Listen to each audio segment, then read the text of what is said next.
The Batalanda Commission report reveals another grave crime. Earl Sugi Pereira, also known as Sydney, is a key witness in this commission. Sydney was an employee of the Ministry of Health. He also ran a lottery shop in front of the Kiribati Young Men's Buddhist Association. On the 23rd of March 1990, Earl Sugi Pereira was abducted.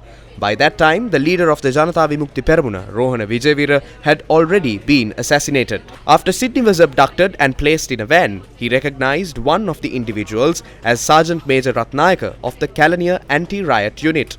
Subsequently, Earl Sugi Pereira, also known as Sydney, was taken to a house with his eyes blindfolded. He was subjected to beatings and torture. While in the toilet, he looked out through a small window and realized he was in a house within the Batalanda housing scheme. Sydney testified before the Batalanda Commission that other individuals were also tortured in that house. He witnessed two people being hung by their legs inside the house with blood streaming from their bodies. On some days, he was forced to wear women's clothes and a wig, as revealed in his testimony before the Batalanda Commission. After being held for several days, Assistant Superintendent of Police Douglas Pierce visited the house and also assaulted him, according to Sydney's statement. After 22 days, he was taken outside in a jeep driven by Douglas Pierce. Excerpt from the Batalanda Commission report. During the journey, Assistant Superintendent of Police Douglas Pierce told Sydney, quote unquote, "When you go home, you must fulfill a duty for a certain gentleman. If you don't, you will be killed." When Sydney asked what the duty was, Pierce replied, "Your family members will know." End of excerpt. Sydney learned the full extent of this ordeal only after returning home.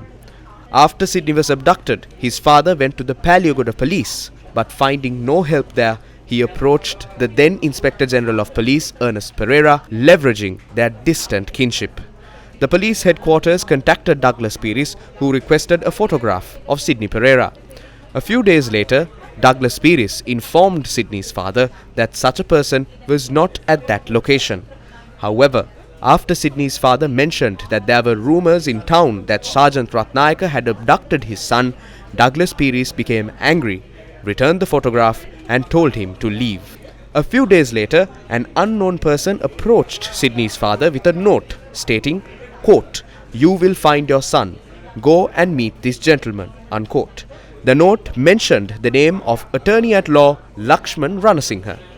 Later identified as the chairman of the State Pharmaceuticals Corporation, he demanded 50,000 rupees for Sydney Pereira's release. He provided an address in Kolpiti for the money handover.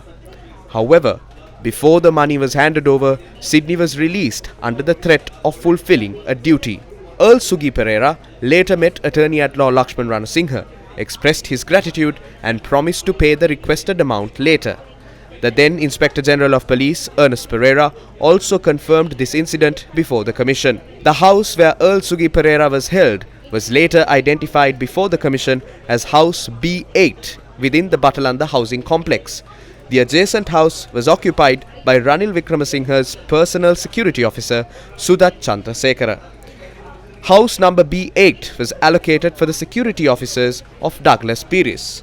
Was Earl Sugi Pereira abducted for anti-riot operations?